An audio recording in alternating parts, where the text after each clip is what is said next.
Ассалаумалейкум. Бүгін мотиватор дегенде ең бірінші ойларыңызға кім келеді? Бұрын Марат Балаев келетін еді. Қазір Ануарбек мотиватор Бекембетов.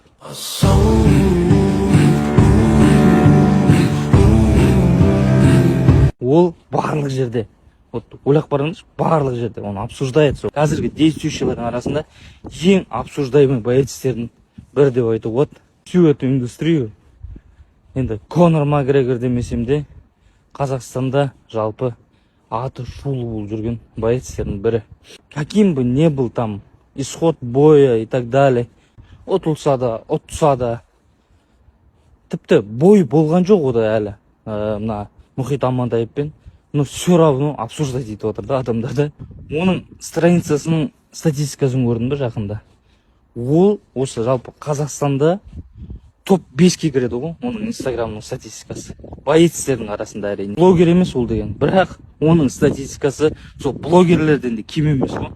Менеджер бар ма, жоқ па, бірақ если оны жүргізіп келе жатқан менеджер болса, онда сол менеджердің алдында бас ием.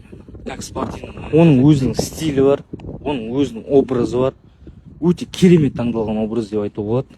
Шу қайда? Ануарбек сонда ғой. Жасы 40-та.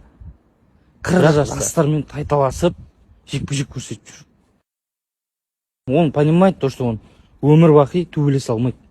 Бірақ сонда да ол қазіргі таңда осы пиар ход арқылы өзінің болашағын құрастырып отыр ғой. Ол ертең бойсыз қалса да там несіз қалмайды, ол деген жұмыссыз или там ақшасыз қалмайды, бір сөзбен айтқан кезде. Қазіргі өсіп келе жатқан жастарға айтқым келеді осы.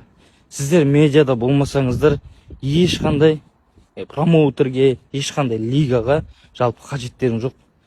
Шамаларың келсе, осы Ануарбек секілді бір образ таңдап, өзіңізді медиа тұрғыда дамытыңыздар. Ануарбекке айтарым, братан, дәл осылай баса бер. Алдағы уақытта ең высокооплачиваемый боец болатынына мен 100% сендім осы бақытта. Денсаулығың сыр бермесін. Алдағы уақытта осылай бізді шулатып, қуантып жүре бер.